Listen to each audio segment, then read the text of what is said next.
Gündəm xəbər 27 may tarixində Ermənistan mediasından daha bir xəbəri diqqətinizə çatdırmaq istəyir. Belə ki, Ermənistanın parlamentinin sədri Alen Simonyanın daha bir çıxışları hər kəsi şoka salıb. Belə ki, iki ölkə arasında sülh sazişi imzalandıqdan sonra Azərbaycanlılar Ermənistanda, ermənilər də Azərbaycanda yaşaya bilərlər. Bu sözləri Ermənistanın spikeri, parlamentinin spikeri Alen Simonyan deyibdi.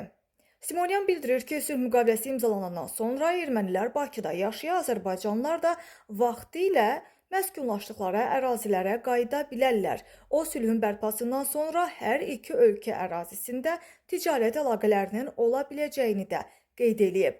Jurnalistlərə açıqlamasında Ermənistan parlamentinin sədri həmçinin bildirib ki, ölkəsi Azərbaycandan qaz ala və mineral sular, ərik və elektrik enerjisi sata bilər.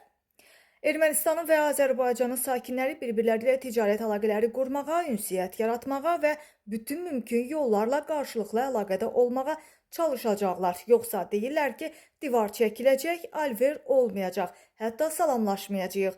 Nağıl danışmağı qurtarmaq lazımdır deyə Ermənistan parlamentinin sədri jurnalistlərə açıqlamasında bildirib.